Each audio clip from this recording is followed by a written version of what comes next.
முன்னாடி தோழர் சத்யா பற்றி ஒரு சின்ன அறிமுகம். தோழர் மதுரையில இருக்கிறாங்க. மாணவர் பருவத்தில இருந்தே இடதுசாரி இயக்கத்துல செயல்பட்டுட்டு வந்தவங்க. இடதுசாரி இயக்கத்துலன்னு சொல்லும்போது எம்எல் இயக்கத்துல செயல்பட்டுட்டு வந்தவங்க.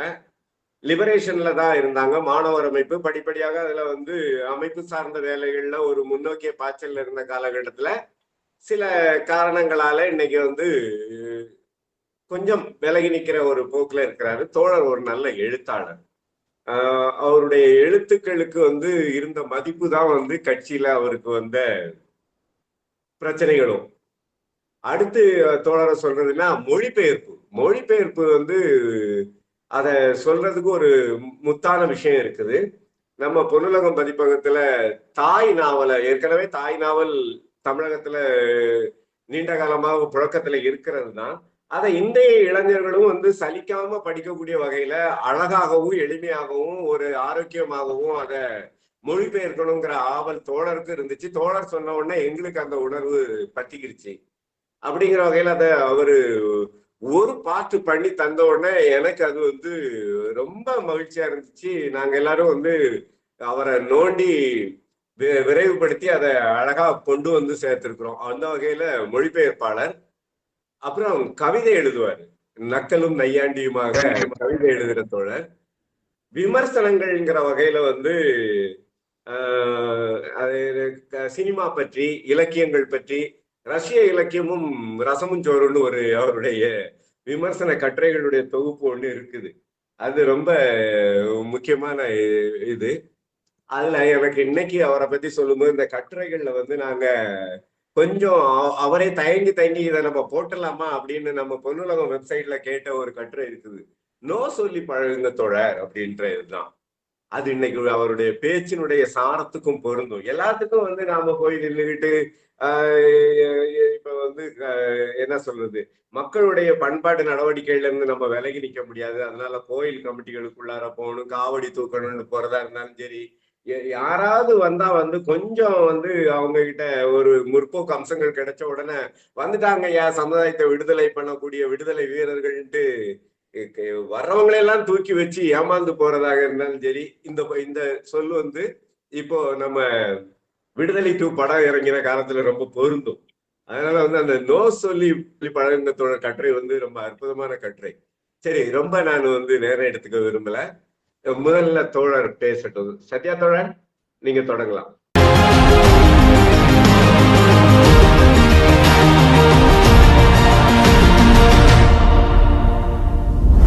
தோழர் குணா இந்த தலைப்பை, இது போன்ற தலைப்பை நமக்கு காப்பிரைட் கொடுத்துருவாருன்னு நினைக்கிறேன்.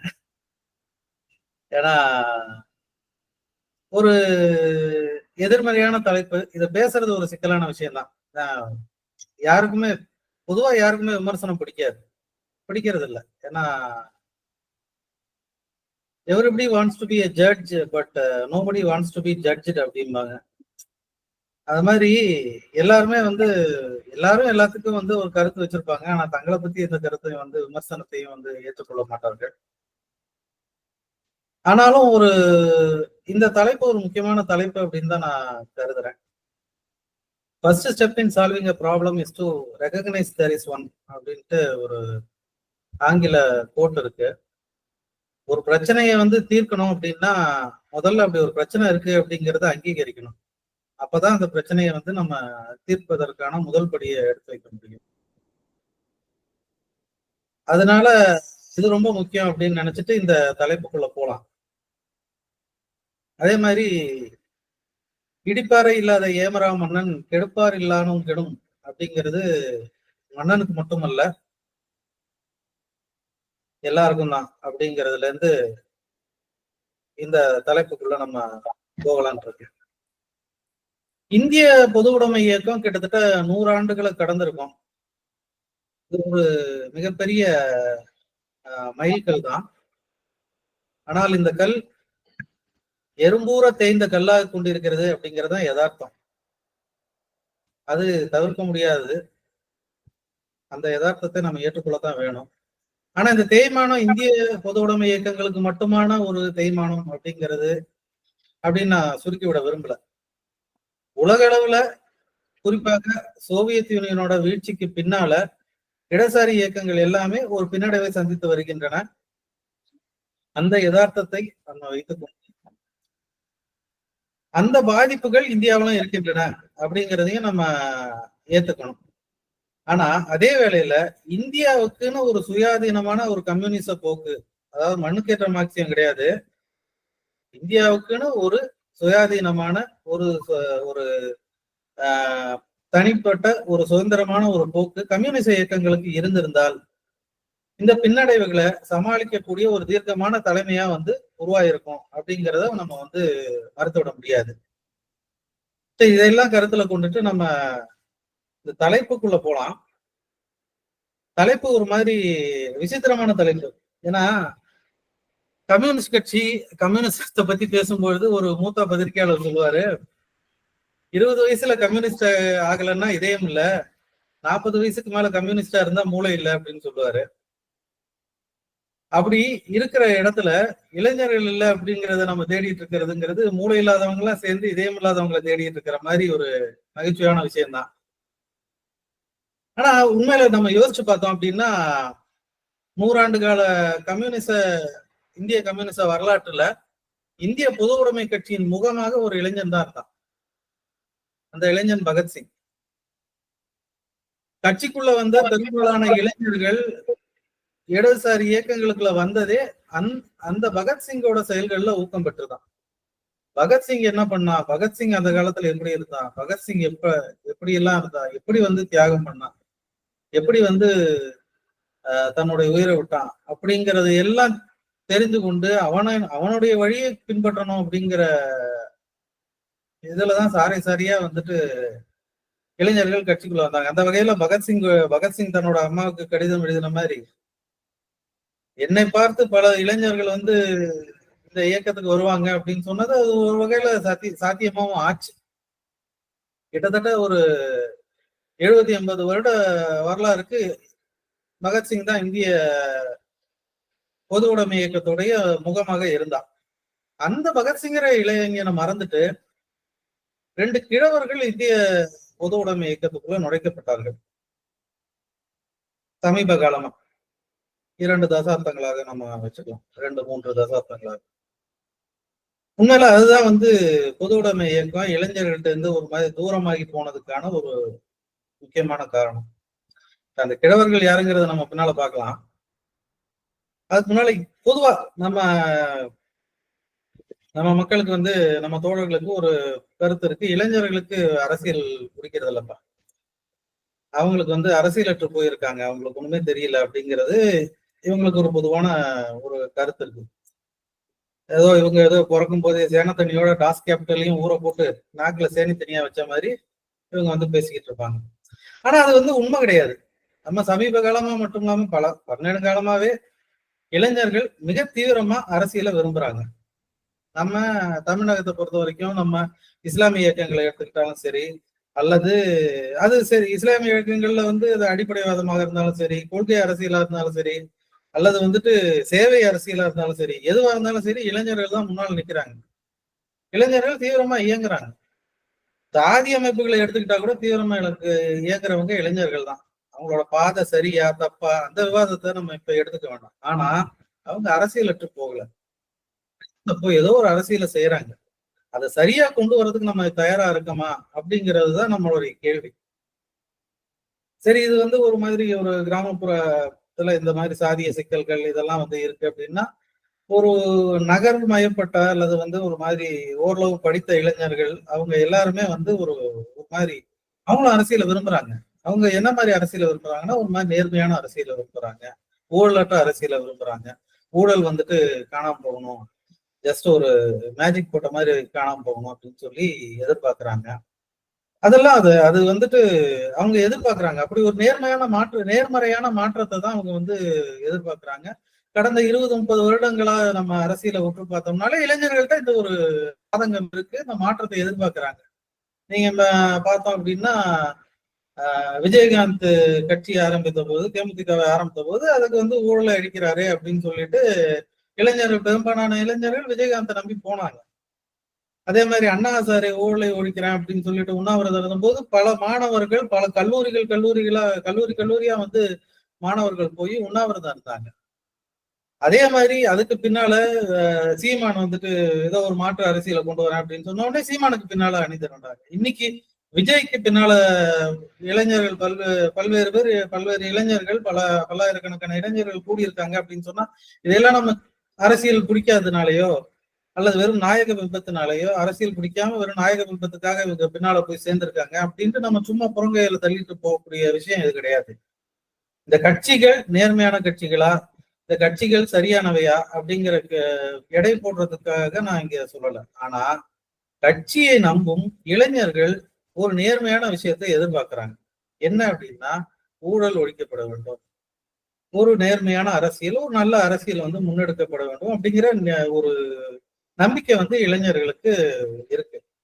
ஏன்னா இந்த இளைஞர்கள்லாம் வந்து ஆட்சி அதிகாரம் நமக்கு நாளைக்கே கிடைச்சிரும் அப்படின்ட்டு இந்த கட்சிகளுக்கு போகல. ஏன்னா ஆட்சி அதிகாரம் வேண்டும் என்றோ அதிகாரம் வேண்டும் தான் நினைச்சாங்க அப்படின்னா அவங்களோட ஃபர்ஸ்ட் சாய்ஸ் எப்பயுமே திமுகவும் அண்ணா திமுகவும் தான். அதை தவிர இன்னொரு கட்சியை வந்து தேடுறாங்க அப்படின்னு சொன்னா ஒரு மாற்று அப்படிங்கிற ஒரு பார்வையில தான் வந்து போறாங்க. அந்த மாற்றுக்கு நம்ம என்ன கொடுக்குறோம் அப்படிங்கிற ஒரு கேப் தான் வந்து நம்ம கிட்ட இருக்கு. 2 நாளைக்கு முன்னால முன்னாள் பிரதமர் மன்மோகன் சிங் இறந்து போயிட்டாரு. எல்லா முதலாளித்துவ ஊடகங்களும் வந்துட்டு இந்திய பொருளாதாரத்தோட சிற்பி அப்படி இப்படின்னு அவரை தூக்கி வச்சு கொண்டாடுறாங்க. ரொம்ப பரிதாபமா இருக்கு. நம்ம தோழர்களும் பலர் வந்துட்டு அந்த மாதிரி அவரை வந்து கொண்டாடி வந்து எழுதுறாங்க. அவர் ஒரு சிறந்த முதலாளித்துவ பொருளாதார நிபுணர் அப்படிங்கிறதுல எந்த மாற்று கருத்தும் கிடையாது. அவர் வீழ்ந்து கொண்டிருந்த இந்திய பொருளாதாரத்தை நட்டமா நிறுத்தினார் அப்படிங்கிறதுல எந்த மாற்று கருத்தும் இல்லை. ஆனா யாரோட பொருளாதாரம் வளர்ந்தது? அதோட பலன் யாருக்கு கிடைச்சது? சேமிப்பை பிரதானமா கொண்ட இந்திய சமூகத்தை செலவாளி சமூகமாக்கி இன்னைக்கு இஎம்ஐ இல்லாம யாருமே இல்லைங்கிற ஒரு நிலைமையை உருவாக்கினது யாரு?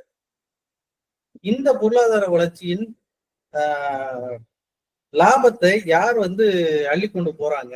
யாருக்கான ஒரு இந்த பொருளாதார வளர்ச்சி இருக்கு அப்படிங்கிற ஒரு கேள்விய யார் எழுப்பியிருக்கணும் அப்படின்னா இடதுசாரிகள் தான் எழுப்பியிருக்கணும். சரி, இடதுசாரிகள் இந்த பொருளாதார புரட்சி அப்படின்னு அவர் கொண்டு வந்த திட்டங்களான எல்பிஜியை எதிர்த்த போது அதுக்கு மாற்றா நம்ம என்ன திட்டத்தை கொண்டு வந்தோம்? அதை டாக்குமெண்ட் பண்ணியிருக்கோமா?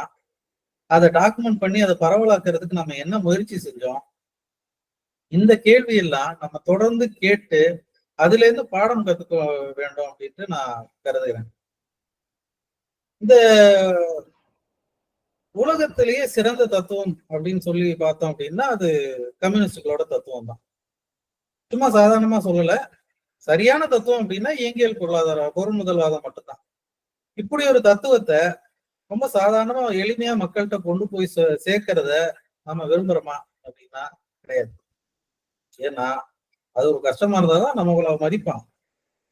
இளைஞர்கள் பொதுவாவே எளிமையா ஒண்ணு கத்துக்கணும் அப்படின்ட்டு ஆசைப்படுறாங்க.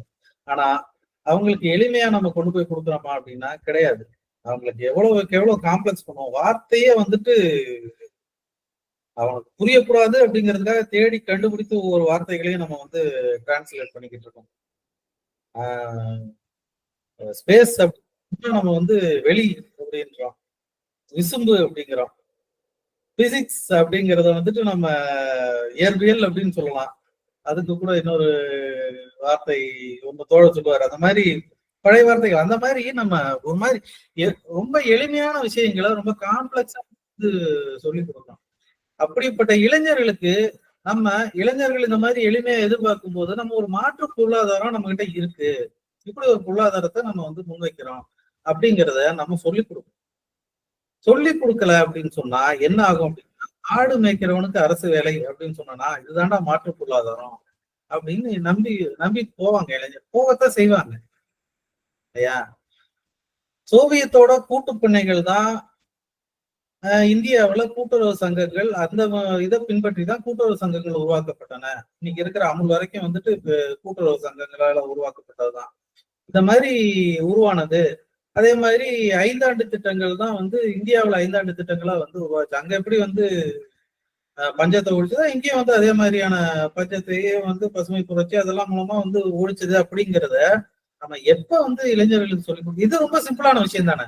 இதை கூட சொல்லிக் கொடுக்கறதுக்கு நமக்கு வந்து என்ன தடுக்குது? பொதுவாவே இளைஞர்கள் 2 முக்கியமான பிரச்சனைகளை சந்திக்கிறாங்க. ஒண்ணு வேலையின்மை, இன்னொன்னு வந்து ஊழல். இதுக்கான மாற்று எந்த முதலாளித்துவ கட்சிகிட்டையும் இல்லை. வேலையின்மைன்னு எடுத்துக்கிட்டோம்னா, வேலையின்மை முதலாளித்துவத்தோட அடிப்படை தேவை. வேலையின்மை இருக்கிற வரைக்கும் தான் கூலி குறைவா அவர்களுக்கான வேலையாட்கள் கிடைச்சிட்டு இருப்பாங்க. அதை வந்து நம்ம சொல்லிக் கொடுக்க மாட்டோம். நம்ம வந்து என்ன பண்ணுவோம், அவங்ககிட்ட உனக்கு ஒரு ஃபார்முலா இருக்கு, அதை மனப்பாடம் பண்ணு. கூலி உயர லாபம் குறையும், லாபம் உயர கூலி குறையும், இதை மனப்பாடம் பண்ணு அப்படின்னு சொல்லுவோம். அவனுக்கு 2-2-2-2-4 கூலி உயர லாபம் குறையும் அப்படின்னு மனப்பாடம் பண்ணிக்கிட்டு இருப்பான். அது மாதிரி இப்படி ஒரு நம்ம கிட்ட என்ன பிரச்சனை இருக்கு, அவனுக்கு புரியும்படியான ஒரு விஷயத்தை எடுத்து சொல்வது அப்படிங்கிறதுல நம்ம கிட்ட ஒரு சிக்கல் இருக்கு. அதே மாதிரி ஊழலுக்கான மாற்று எந்த முதலாளித்துவ கட்சியும் இல்லை. ஆனா எல்லாருமே நாங்க தான் ஊழலை ஒழிக்க போறோம், நாங்க தான் பியூரா ஊழலை ஒழிக்க போறோம் அப்படின்னு மாறுதட்டி கொண்டுதான் கட்சி ஆரம்பிக்கிறாங்க. ஊழலை ஒழிக்கும் கொள்கை கம்யூனிஸ்ட் கட்சி கிட்ட மட்டும்தான் இருக்கு.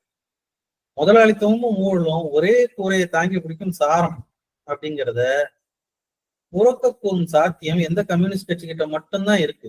ஆனா சொல்வதற்கான திராணி இருக்கிறதா அப்படின்னா கூட்டணி தர்மம் தடுக்குது. ஒரு முறை 2 முறை இல்ல, பல தசாப்தங்களாக கூட்டணி தர்மம் தடுத்து கொண்டே இருக்கு. இப்படி கூட்டணியால தங்களுடைய தனித்துவத்தை இழந்து சாயம் போய் பரிதாபமாக வீசுகிறது செங்கொடி. போருடன் எடுத்த ஆறியல் நெடுங்குடி போல் இளைஞரை வாரில் சாயம் போன கொடிதான் கை காட்டி விரட்டி விடுது. வராதிங்கப்பா, கிட்ட வராதிங்க அப்படின்ட்டு. இந்த பிரச்சனை தான் இருக்கு. இப்ப நம்ம பகத்சிங்கை வெட்டின கிழவங்களுக்கு வருவோம். இளைஞர்களை எடுத்துக்கிட்டோம் அப்படின்னா இயல்பிலேயே தன்முனைப்பானவர்கள், அவங்க ஆளுமைகளை விரும்பக்கூடியவர்கள். அதே குணங்கள் அனைத்தும் புரிந்ததுனாலதான் பகத்சிங்கை வந்து தங்களோட ஆதர்ச நாயகனாக கண்டாங்க. ஆனா இன்னைக்கு இருக்கிற கம்யூனிஸ்டுகளுக்கு ஒரு பெரிய சங்கடம் இருக்கு. நாம வந்து முற்போக்கா காட்டிக்கணும் அப்படின்னா பெரியாரும் அம்பேத்கரையும் சேர்த்துட்டோம்னா தான் நம்ம முற்போக்கு அப்படிங்கிற ஒரு சங்கடத்துல இருக்காங்க. எப்படி நெட்டையும் குட்டையும் சேர்ந்தா ரெட்டமாட்டு வண்டியில ஓடாதோ அந்த மாதிரி தங்கள் கொள்கைக்கு புறம்பா இருந்தது மட்டும் இல்ல, எதிராவே இருந்த தலைவர்கள் இவங்க 2 பேர். அவங்க 2 பேர்த்தையும் தூக்கிட்டு வந்து கம்யூனிஸ்ட் மேடையில ஏத்தினோம்னா அப்புறம் வந்துட்டு அது வந்து கம்யூனிசத்துக்கு எதிராக தானே போகும். இந்த நிர்பந்தம் வந்து நமக்கு இப்படி இவங்களை ஏற்ற வேண்டிய நிர்பந்தம் நமக்கு எப்ப ஏற்பட்டது அப்படின்னா அகைன் அது வந்து சோவியத் யூனியனோட வீழ்ச்சி தான் கொடுத்தது. சோவியத் யூனியனோட வீழ்ச்சி தான் வந்து உலகத்துல இருந்த எல்லா என்ஜிஓக்களுக்கும் ஒரு புது உத்வேகத்தை கொடுத்து அது வந்து முதலாளித்துவத்தோட அரவணைப்போட அடையாள அரசியலை வந்து தொடர்ந்து வளர்த்தெடுத்தது. பிரெட்ஹாம்டன் மாதிரியான மார்க்சிய லெனினிய தோழர்கள் வளர்த்தெடுத்த பிளாக் பேந்தர்ஸ் அமைப்பை கூட வந்து அது 60ஸ்ல இருந்த பிளாக் பேந்தர்ஸ் அமைப்பு வேற, 80ஸ்ல திரும்ப அவங்க உருவாக்கினது வேற. முதலாளித்துவ சோவியத் வீழ்ச்சிக்கு ஒரு முன்ன பின்ன இது உருவாக்கப்பட்டது. என்ஜிஓக்களும் என்ன who gave the last blow அப்படிங்கிற மாதிரி சோவியத் யூனியன் முடிந்தது 92 நாள், அதற்கான காரணங்கள் முன்னாலே இருந்தே இருக்குதானே, 80கள்ல இருந்தே அது தளர்வடைந்துகிட்டே இருக்கிறது தானே. ஸோ அந்த காலத்துல இருந்தே வந்து இப்ப இந்த அமைப்புகள் எல்லாம் வந்து அடையாள அரசியலை முன்னெடுத்து ஒரு அமைப்பா வந்து பிளாக் பேந்தர்ஸ் அமைப்பையே எப்படி ஒரு மார்க்சிய லெனின் அமைப்பையே அடையாள அரசியல் அமைப்பா குறுக்கி அது வந்து வளர்த்து எடுத்துக்கிட்டு இருக்கு. இந்த அடையாள அரசியலோட வளர்ச்சி இந்திய இடதுசாரிகளுக்கிடையும் ஒரு கதம்பவாத போக்க வந்து முன்னெடுக்குது. இடதுசாரிகளும் இந்த அடையாள அரசியலுக்கு பலியாறாங்க. தங்களோட மேடைகள்ல எல்லா வனங்களையும் சேர்த்துக்கோங்க அப்படின்ட்டு சேர்த்துக்க ஆரம்பிக்கிறாங்க. இந்த ஒரு கதம்பவாத போக்கோட விளைவாதான் இந்திய கம்யூனிஸ்டுகள் கொஞ்சம் கொஞ்சமான தன்னோட சுயத்தை இழக்கிறாங்க. அப்பதான் புதுசா வந்துட்டு அடையாள அரசியல்வாதிகள்லாம் வந்து மன்னிக்கேத்த மார்க்சியம் வேணும் அப்படிங்கிற மாதிரியான கோஷங்கள் வந்து உள்ள கொண்டு வராங்க. அந்த கோஷங்களுக்கு வந்து இளைஞர்களும் பலியாறாங்க. ஈவன் கம்யூனிஸ்ட் கட்சி தலைவர்களே கம்யூனிஸ்ட்ல ஏதோ குறைபாடு இருக்கு, அதை வந்து இந்திய மயப்படுத்தணும் அப்படின்னா வந்துட்டு பெரிய பெரிய தலைவர்களை இந்திய மயப்படுத்தணும்னா அம்பேத்கர் போன்ற தலைவர்கள் வரணும், அவங்க கிட்ட இருந்து கொஞ்சம் இன்புட்டுகளை வாங்கணும். திராவிட மயப்படுத்தணும்னா பெரியார் போன்ற தலைவர்கள்ட்ட இருந்து நம்ம இன்புட்டுகளை வாங்கணும் அப்படின்ட்டு பேசவும் எழுதவும் செய்யறாங்க. இன்னைக்கு எழுதிக்கிட்டு இருக்காங்க, தலைவர்களாகவும் இருக்காங்க. அதை வந்துட்டு அதே மாதிரி அதே நேரத்துல காலத்துக்கேற்ற நான் வந்து மார்க்சியத்தை வளர்த்தெடுக்கிறேன் அப்படின்னு சொல்லிட்டு மார்க்சிய கம்யூனிசத்தை வந்து திரிக்கக்கூடிய திரிபுவாதிகள், அடையாள அரசியல்வாதிகள், அவங்க எல்லாத்தையும் வந்து மார்க்சிய அறிஞர்கள், மார்க்சிய ஆசான்கள் அப்படின்ட்டு உருவாக்குறாங்க. அவங்க என்ன பண்றாங்கன்னா, அவங்க வந்துட்டு சோவியத் யூனியனை கட்டமைச்ச ஸ்டாலினை இந்த மார்க்சிய அறிஞர்கள், முதலாளித்துவத்தால வந்துட்டு அங்கீகரிக்கப்பட்ட மார்க்சிய அறிஞர்கள் என்ன பண்றாங்கன்னா, கொடூரமான சர்வாதிகாரி அப்படின்னு பிரச்சாரம் செய்யறாங்க. இந்த மாதிரியான திரிபுவாதிகளும் மார்க்சிய அறிஞர்களும் அடையாள அரசியல்வாதிகளும் கம்யூனிஸ்ட் கட்சிக்குள்ளேயே ஒரு பெரும் செல்வாக்கு பெற்று வளர்கிறாங்க. இந்திய கம்யூனிஸ்ட் கட்சிகளுக்குள்ளேயே. இதுதான் இந்திய கம்யூனிஸ்ட் இயக்கம் அடைந்த மாபெரும் வீழ்ச்சி. பெயரை குறிப்பிடலாம் வேண்டாம், பட் வெளியே போயிட்டாங்க அப்படிங்கிறதுனால நம்ம பெயரை குறிப்பிடலாம்னு நினைக்கிறேன். லிபரேஷன்ல இருந்து கூட கவிதா கிருஷ்ணன் வந்துட்டு இப்ப வெளியே போனாங்க. வெளியே போனதுக்கு இதே காரணம் தான் சொன்னாங்க. ஸ்டாலினிச போக்கு வந்துருச்சு அப்படின்னு சொல்லிட்டு தான் வெளியே போனாங்க. ஸோ இந்த மாதிரி கவிதா கிருஷ்ணன் லிபரேஷன்ல இருந்த ஒரு மிகப்பெரிய தலைவர்.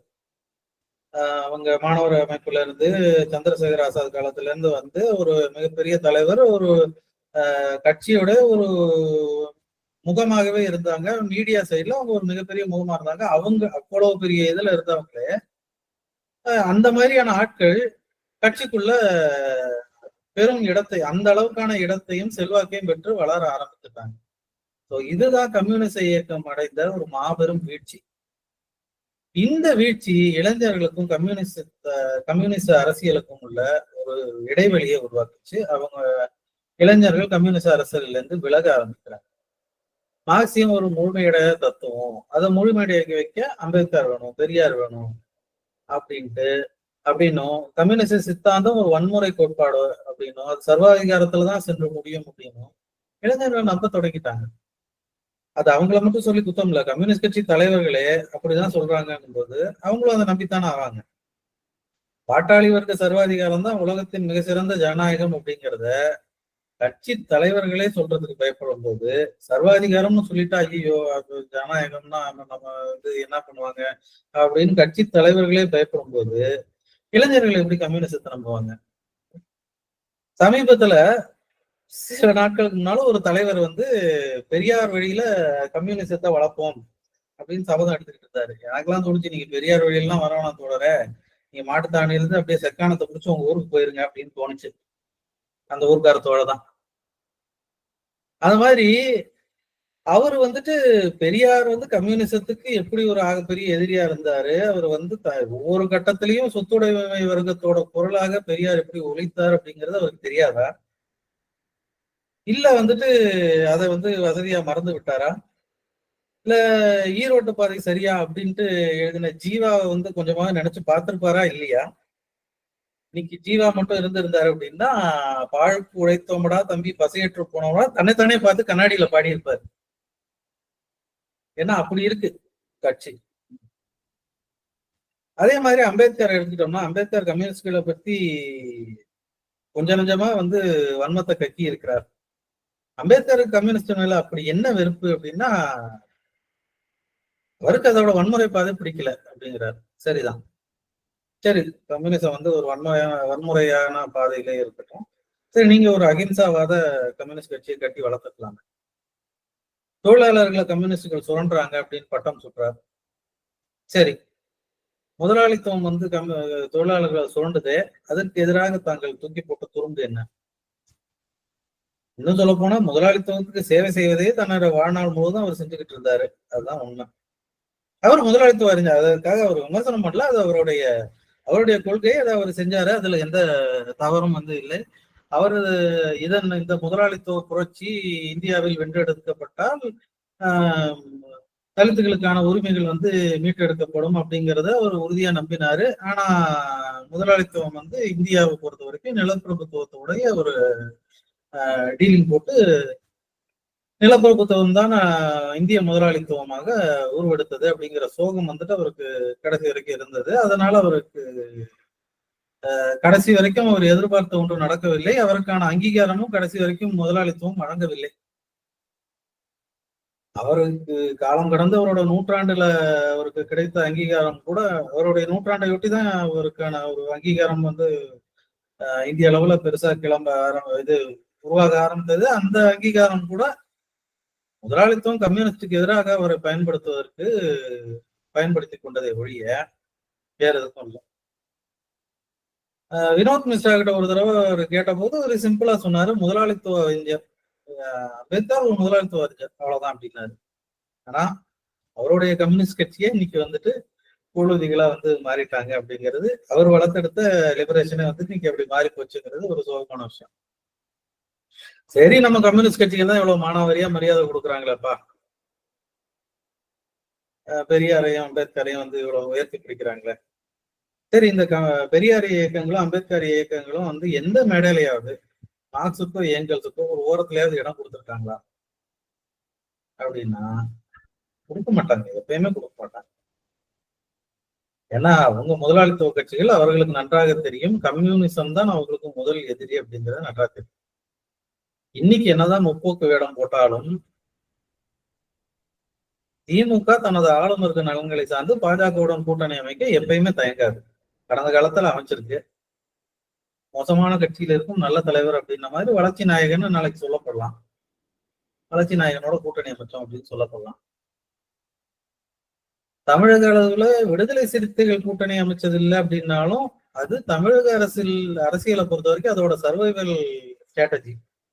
ஏன்னா இங்க வந்து முற்போக்கு அரசியல் தான் எடுக்கணும் அப்படிங்கிறதுனால அதோட சர்வைவல் ஸ்ட்ராட்டஜி. மற்றபடி வட இந்தியாவில விலாஸ் பாஸ்வான்ல இருந்து எடுத்துட்டு எல்லாருமே வந்து பிஜேபி கூட கூட்டணி வைத்திருக்கிறார்கள். இங்கேயும் வந்துட்டு இவங்களோட சர்வைவல் ஸ்ட்ராட்டஜிங்கிறது வாழ்வியல் தான் சிந்தனையை தீர்மானிக்குது அப்படிங்கிற மார்க்சிய தத்துவத்தை தான் நிரூபிக்குது. உலவுக்கு மீறியும் அம்பேத்கரையும் பெரியாரையும் மேடையில ஏற்றுவதன் மூலமா நம்மளோட பலவீனத்தை வந்து வெளிக்காட்டிக்கிறமே ஒழிய வேற எதுவும் இல்லை. சீமான் கிட்ட கெடுக்க சொல்றாரு, பெரியார் எங்களோட வழிகாட்டி, தலைவர் கிடையாது அப்படின்ட்டு நேரடியா சொல்றாரு. அந்த தைரியம் கூட நம்ம கிட்ட இல்ல. அந்த நேர்மையாவது இருந்தால்தான் நம்மால் ஒரு தனித்துவமான இயக்கமாக வளர்ந்து எடுக்க முடியும். இப்படி எல்லா கம்யூனிஸ்ட் கட்சிகளும் அம்பேத்கரையும் பெரியாரையும் உயர்த்தி கொடுத்ததன் விளைவா கம்யூனிசத்துல ஏதோ குறைபாடு இருக்கு அப்படிங்கிற ஒரு பிம்பத்தை உருவாக்குது. ஏற்கனவே நான் பேசினது போல இளைஞர்கள் வந்துட்டு தன்முனைப்பானவர்கள், அவர்கள் வந்து குறைபாடு தத்துவங்கள்லாம் ஏத்துக்க மாட்டாங்க. நமக்கு வந்து நடிச்ச ஹீரோதான்ற மாதிரி எல்லாமே கிளியரா பர்ஃபெக்டா இருக்கக்கூடிய ஒரு தத்துவம் தான் அவர்களுக்கு வேண்டும். அவங்களுக்கு வந்துட்டு கம்யூனிசம் வந்து ஏதோ ஜெர்மன் தத்துவம், ஐரோப்பிய தத்துவம். ஒரு தோழர் அவரும் இன்னொரு மார்க்சிய அறிஞர் சொன்ன இல்லையா, அந்த மார்க்சிய அறிஞரும் வந்து எழுதிய புத்தகத்துல முதல் அத்தியாயத்திலே குறிப்பிடுறாங்க, கம்யூனிஸ்ட் அதாவது மூலதனம் அப்படிங்கிற நூலை வந்து அவர் வந்து ஐரோப்பாவுக்காக வந்து எழுதினார் மார்க்ஸ் அப்படிங்கிற மாதிரி எழுதுறாங்க. அந்த மாதிரி அது ஒரு வெளிநாட்டு தத்துவம், நம்ம ஊருக்கான தத்துவம் வந்து பெரியாரையும் அம்பேத்கரும் தான் அப்படின்னு சொல்லிட்டு அதை வந்து அந்த பகுதியில வந்து அவங்க புரிஞ்சு போறாங்க. ஸோ இப்ப நம்ம சமீபத்துல ஏன்னா இந்த மாதிரி எளிமையான விஷயங்களை வந்து நம்ம இளைஞர்களுக்கோ மாணவர்களுக்கோ கொண்டு சேர்க்கறது இல்லை. சமீபத்துல இளம் தேடி கல்வி அப்படிங்கிறது ஒரு திட்டம் வந்தது. இளம் தேடி கல்வி வந்தது அப்படின்னா ஆர்எஸ்எஸ் வந்து தமிழகம் முழுவதும் வந்து வீடுகளுக்குள்ள நுழைவதற்கு அது வந்து வழியா போயிடும் அப்படின்னு சொல்லிட்டு எல்லா இடதுசாரிகள்ல இருந்து எல்லாருமே வந்து கவலை தெரிவிக்கிறாங்க, எல்லாரும் வந்து அதுக்கு எதிராக வந்து போராடுறாங்க, அந்த மாதிரிலாம் பண்றாங்க. எனக்கு என்ன ஒரே ஆச்சரியமா இருக்குன்னா 80களில் அறிவொளி இயக்கம் நடத்தப்பட்டது. அறிவொளி இயக்கத்துக்கும் இந்த இளந்தடி கல்விக்கும் எவ்வளவு பெரிய டிஃபரன்ஸ் தெரியல. அறிவொளி இயக்கம் நடத்தப்பட்ட போது இடதுசாரியிலிருந்து தொழிற்சங்கத்தை சேர்ந்த பல்லாயிரக்கணக்கான இளைஞர்கள் தான் வாலண்டியரா போய் தமிழ்நாடு முழுவதும் அதுல சேவை செஞ்சாங்க. அப்படி ஒரு பாரம்பரியம் கொண்டவங்க இன்னைக்கு வந்து இளந்தேடி கல்வி வந்து ஆர்எஸ்எஸ் வீடுகள்ல நுழையறதுக்கு காரணமா இருக்கும் அப்படின்னு பயப்படுறாங்க அப்படின்னா அப்ப நம்ம எங்க மிஸ் பண்றோம்? நம்மளுடைய தொழிற்சங்கங்கள் என்னாச்சு? நாம் ஒரு தொழிற்சங்கங்களை வச்சிருந்தோம் இல்லையா? நம்ம அந்த தொழிற்சங்கங்கள் மூலமா இடதுசாரி இளைஞர்கள் ஒரு குறிப்பிட்ட அமைப்பை சேர்ந்தவர்கள் குறிப்பிட்ட அளவிலானவர்கள் வந்து இடதுசாரி கொள்கைகளை வந்து நம்ம கொண்டு சேர்த்தோம் இல்லையா, அந்த இளைஞர்கள்லாம் என்ன ஆச்சு? அந்த மாதிரி ஒரு போர்க்குணமிக்க போராட்டங்கள், அரசு ஊழியர்களுக்கான போராட்டங்கள், அதெல்லாம் வந்து இன்னைக்கு இல்ல. அதெல்லாம் எங்க போச்சு? எங்க போச்சுன்னா கூட்டணி தர்மத்துக்காக சாம்சங் தொழிலாளர்களை காவு கொடுத்த மாதிரி காவு கொடுத்துட்டோம், அவ்வளவுதான். அரசு தொழிற்சங்கத்தையும் காவு கொடுத்துட்டோம். சாம்சங் தொழிலாளர்களுக்காக ஒரு நிர்பந்தம் இருக்கு, அரசு தொழிலாளர்களுக்கு அந்த நிர்பந்தமும் இல்லை. உங்க சங்கம் இல்லைன்னா அரசாங்கத்தை சேர்ந்த எந்த ஆளுங்கட்சியோ அந்த ஆளுங்கட்சி கூட சங்கத்துல போய் சேர்ந்துட்டோம்னா ப்ரொமோஷனுக்கு எந்தெந்த வழிகளில் போய் ப்ரமோஷன் பெறலாம், எந்தெந்த வழிகளில் போய் டிரான்ஸ்பர் வாங்கலாம் என்பதற்கு ஆளுங்கட்சி தொழில் சங்கங்கள் உதவியா இருக்கு அப்படிங்கிறதுனால அந்த வழியில போய் சேர்ந்துட்டாங்க. அப்ப நம்ம தான் மிஸ் பண்றோம். நம்ம ஒரு போர்க்குணமிக்க தொழிற்சங்கத்தை கட்டமைப்பதற்கு, தொடர்ந்து போராட்டம் நடத்த, தொழிலாளர் பிரச்சனைகளுக்கு போராட்டம் நடத்துவதற்கு, இன்னைக்கு இந்த போக்குவரத்து தொழிலாளர்கள் இருக்காங்க, ஓய்வு பெற்று பல வருடங்களுக்கு போராட்டம் நடத்திட்டு இருக்காங்க. தங்களுக்கான பிடிப்பு தொகையை வழங்க சொல்லி போராட்டம் நடத்துறாங்க. அதாவது சலுகை எல்லாம் கேட்கல, ஏன் காசை புடிச்சு வச்சீங்களா, நான் 30 வருஷமா வேலை பார்த்த போது அந்த காசை கொடுங்க அப்படின்னு கேக்குறாங்க. உழைப்போட ஒரு பகுதியை பிடிச்சு வச்சுட்டு இருந்தாங்க 30 வருஷமா, அந்த பணத்தை கேட்டு போராட்டம் நடத்துறாங்க. அதுக்காவது அந்த போராட்டம் காத்திரமா நடத்த முடிஞ்சதா நம்மளால? போராட்டம் நடத்துறான் இல்லைன்னு சொல்லல, ஒரு காத்திரமான போராட்டம், தமிழ்நாடு ஸ்தம்பிக்க வைக்கக்கூடிய போராட்டம். ஒரு காலத்துல நம்ம வந்து 96, 7 காலகட்டத்துல அல்லது 2000 காலகட்டத்துல கூட நம்ம நான் வந்து என்னோட அம்மா வந்து சத்துணவு ஊழியர் சங்கத்துல இருந்தாங்க. சத்துணவு ஊழியர் சங்க போராட்டங்களுக்கு போகும்போது சென்னைக்கு போனோம்னா சென்னையில ஒரு வண்டி போக முடியாது. கிட்டத்தட்ட தொழிலாளர்கள்ல 1,00,000 பேர்ல ஒரு 1,00,000 பேர் வந்து அங்க போராட்டத்துக்கு வந்துருவாங்க, இல்ல 50,000 பேராவது போராட்டத்துக்கு வந்துருவாங்க. வந்தாங்கன்னா அவ்வளவுதான், சென்னை காலி. எங்கேயாவது நடந்து போயிடுவாங்க, சென்னை ஃபுல்லா ஸ்தம்பிச்சிடும். அந்த மாதிரியான போராட்டங்கள்லாம் எங்க போச்சு? 2004 ஜெயலலிதா எஸ்மான்னு ஒரு சட்டம் வந்து 2002 எஸ்மா சட்டத்துல தூக்கி எறிஞ்சாங்க. தொழிலாளர்கள் வேலையை விட்டே நீக்கினாங்க. விடாம போராடி அந்த தொழிற்சங்கம் வென்றது இல்லையா, அவங்க திரும்ப வேலைக்கு எடுத்துக்கிற வரைக்கும் வென்றது. அதெல்லாம் எங்க போச்சு இன்னைக்கு? இதுவும் கூட்டணி தர்மத்துக்காக அடமானம் வைக்கப்பட்டது. கொஞ்ச நாளைக்கு முன்னால ஒரு மூத்த தோழர் எழுதுறாரு, பாசிசத்தின் முடிவுரை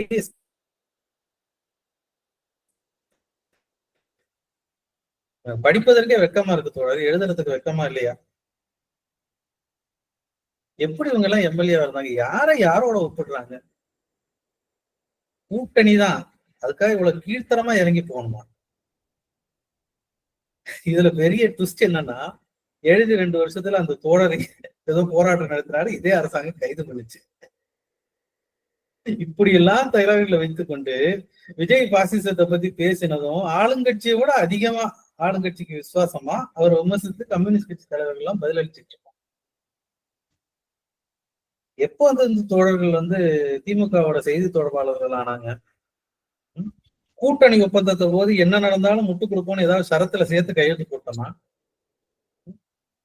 தானிப்பால் சவுக்கடியில இருந்து விடுதலை பெற்று கொடுத்தோம்னு மாறுதட்டிக்கிறோமே, சமகாலத்துல வேங்கை வயல்ல அதே மாதிரி சம்பவம் நடந்தது இல்ல? அதுக்கு என்ன காத்திரமான போராட்டங்கள் நடத்தினோம்? யாரை காப்பாத்துறதுக்காக இவ்வளவு மௌனம்?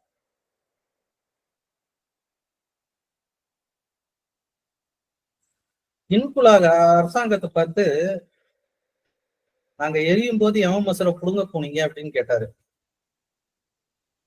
அவர் இன்னைக்கு உயிரோட இருந்திருந்தா அரசாங்கத்தை பார்த்து கேட்டுக்க மாட்டார் தோழர்கள.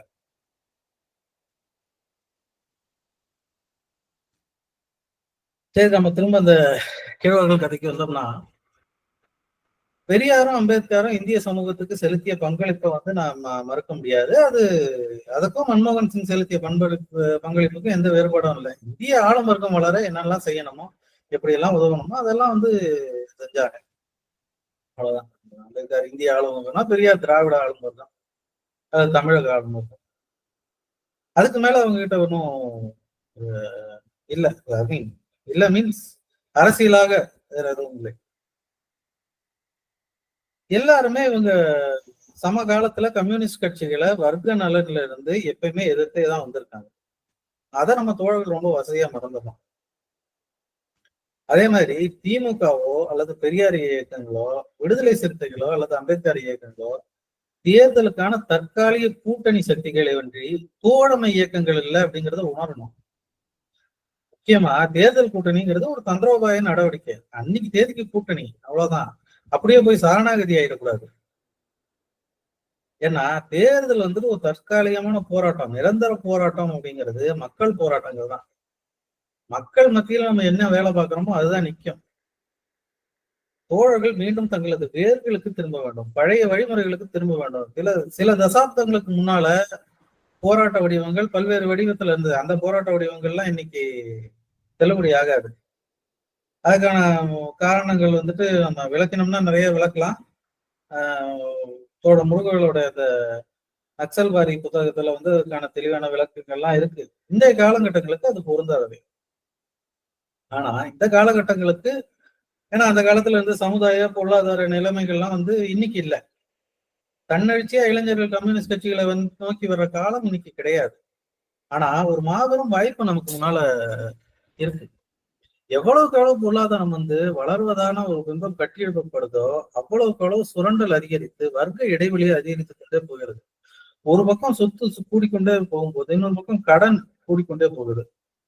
இன்னைக்கு வந்துட்டு நம்ம இளைஞர்கள், ஒரு சாதாரணமா ஒரு இளைஞர் எடுத்துட்டோம் அப்படின்னு சொன்னா, ஒரு வீட்டுக்கோ அல்லது வீடு வாங்குறாரு அப்படின்னாலோ அல்லது வந்து ஒரு வாகனம் வாங்குறாங்க அப்படின்னாலோ, ஒரு சாதாரண ஒரு ஃபேமிலியில இருக்கக்கூடிய ஒரு இளைஞர், அவங்க எல்லாமே வந்து ஒரு கடன் வாங்கி கடனாளிகளாக தான் வந்து அதிகரித்து கொண்டே போகிறார்கள்.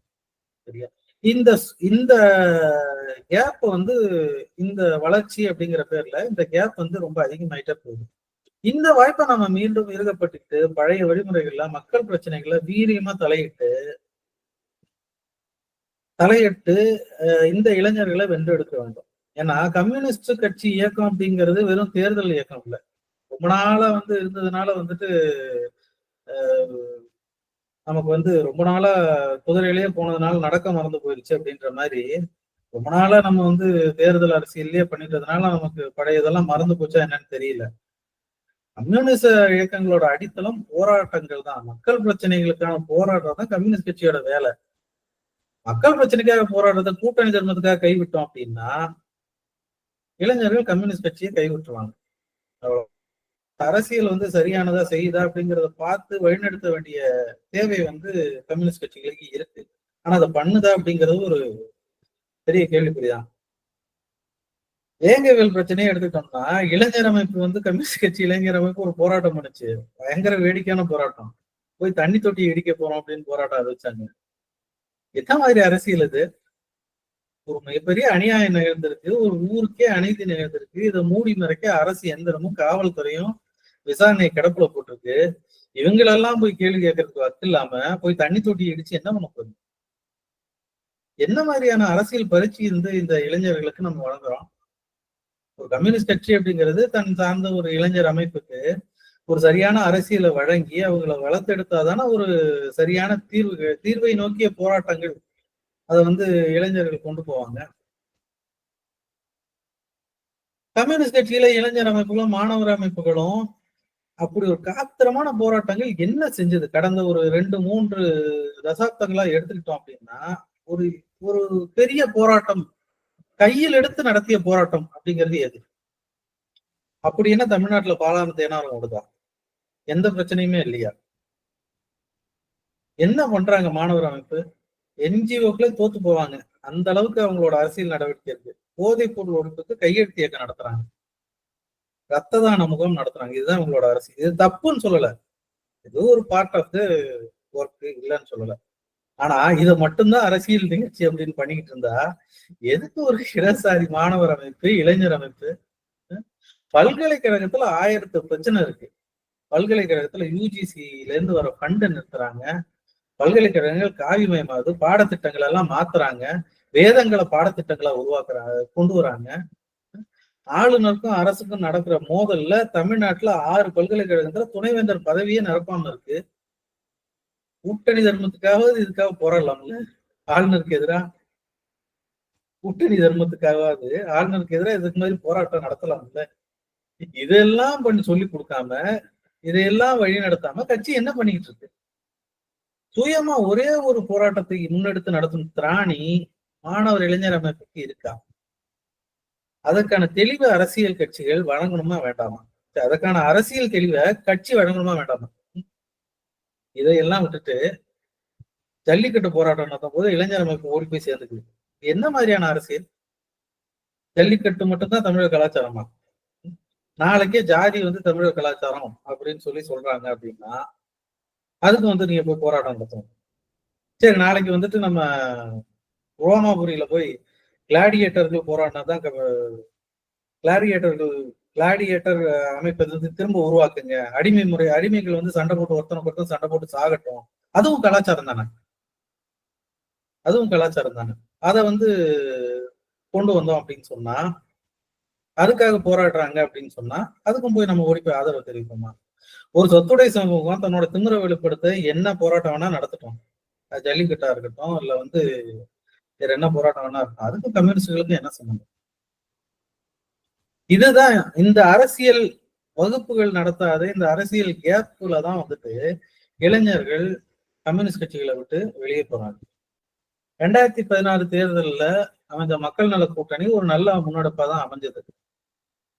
தேமுதிக, தமாக, மதிமுக இதை மூணைத்தையும் தவிர்த்துட்டு பார்த்தோம்னா அது ஒரு நல்ல முன்னெடுப்பு தான். தேர்தல் கூட்டணி அப்படிங்கிற பார்த்ததுல அதுவும் பெரிய தப்புன்னு சொல்லிக்க முடியாது.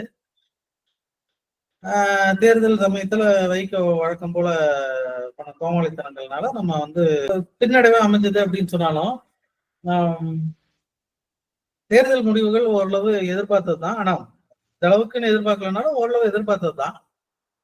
ஆனா நான் என்ன எதிர்பார்த்தோம் அப்படின்னா, கம்யூனிஸ்ட் கட்சிகள் தங்களுடைய செயல்திறத்தை மாத்தி, சரி இனிமே நமக்கு சட்டசபையில வேலை இல்லை, நம்ம மக்கள் சபையில தான் வேலை பார்க்கணும் அப்படின்ற ஒரு தொடர்ந்த களத்துல இயங்கி இருப்பாங்க அப்படின்னு தான் எதிர்பார்த்தேன். அப்படிதான் நடந்திருக்கணும். ஆனால் கிடவாய்ப்பா அமைந்த ஜெயலலிதாவோட மரணம், பிஜேபி கொல்லைப்புறத்தில் நுழைய பார்த்தது, இது எல்லாமே மற்ற எல்லா கட்சிகளையும் தவிர்க்க முடியாத ஓரணியில திரட்டிது. ஆனா அது தேர்தல் கூட்டணி. தேர்தலுக்கான போர் தந்திரமா மட்டும் இல்லாம அதை அப்படியே செயல் தந்திரமா மாத்தி இன்னைக்கு எல்லா பின்னடைவுகளுக்கும் காரணமா இருக்கிறது அதுதான். கடைசியா கம்யூனிஸ்ட்களை பத்தி ஒரு மூத்த எழுத்தாளர் சொல்லுவார், வந்த மாடை கட்ட மாட்டான், போன மாடை தேட மாட்டான் அப்படின்பாரு. அது மாதிரி கம்யூனிஸ்ட் கட்சியோட முக்கியமான வேலையில ஒண்ணு இளைஞர்களை கண்டெடுப்பது மட்டும் இல்ல, அப்படி வரும் தோழர்களை பராமரித்து கட்சியின் தத்துவார்த்த ஆயுதமா வளர்த்தெடுக்கிறது, அவர்களை தொடர்ந்து அனுமானிக்கிறது, அவர்களை புரிந்து கொண்டு அவர்களோட சிக்கல்களை கலந்து ஒரு முழுமையான கம்யூனிஸ்டா வளர்த்தெடுப்பதுங்கிறது கம்யூனிஸ்ட் கட்சியோட கடமை. அந்த லேக் தான் நமக்கு இங்க ஒரு மிகப்பெரிய இடைவெளியா இருக்கு அப்படின்னு நான் நம்புறேன். அப்படி இல்லாமல் இளைஞர்களுக்கு புரியும் வகையில எளிமையாக பல்வேறு மீடியங்கள் மூலமா, ஏன்னா இன்னைக்கு ஊடகங்கள் முதல்லதான் முதலாளித்துவ ஊடகங்கள் அப்படின்னு நம்ம சொல்லுவோம். இன்னைக்கு ஊடகங்கள் நிறைய இருக்கு, யூடியூப், கிளப் ஹவுஸ், இந்த மாதிரி நிறைய வளர்ந்துடுச்சு. இது எல்லாத்துலயும் பங்கு பெறணும், ஆதிக்கம் செலுத்தும் சக்திகளா உருவாகுறதன் மூலமா தான் கம்யூனிஸ்ட் கட்சிகள் இளைஞர்களை கம்யூனிஸ்ட் கொள்கையை நோக்கி ஈர்க்கும் அப்படின்ட்டு நான் நம்புறேன். அதை நோக்கி நம்ம தொடர்ந்து செயல்படணும் அப்படின்னு கேட்டுக்கிறேன். நன்றி.